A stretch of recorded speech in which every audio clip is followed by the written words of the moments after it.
2007. Some residents are asking if the groundwater is safe in Shafter. This after the State Water Board announced it was investigating a case of possible illegal chemical dumping near an oil well in Shafter. Some folks are wondering if there's one case, could there be others? 17's Katie Roosh is live in Shafter tonight with the latest on this developing story. Katie?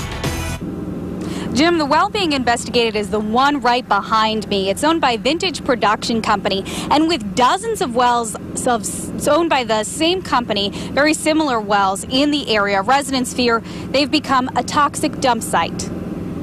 Well, the landscape's changed dramatically. When Walt Desitoff bought this house in the 90s, farmland surrounded him. The oil field here across the street from us when we moved in was a rose field.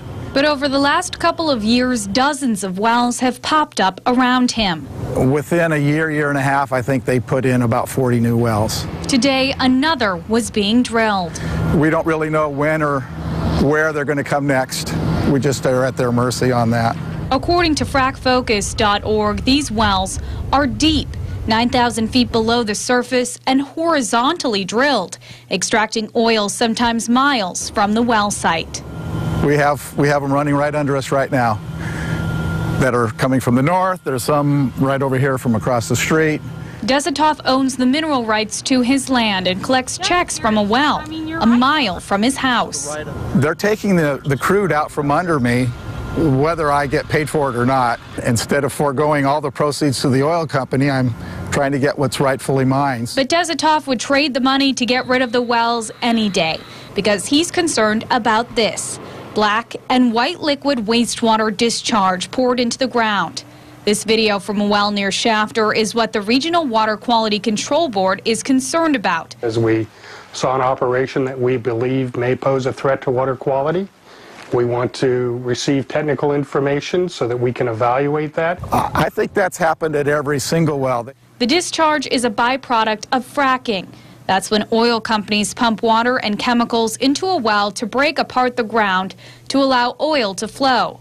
Desitoff, who drinks from a well, worries the wastewater is seeping into his drinking water.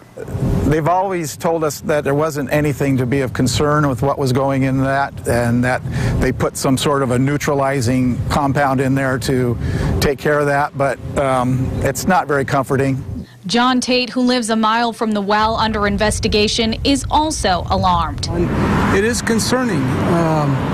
Anything to do with that would adversely affect the water supply is a little scary. Which is why the Regional Water Board is investigating. And hopefully we can get a little bit more assurance of the safety in their practices. Vintage Production did not return our request for comment. Live in Shafter, Katie Roosh, 17 News.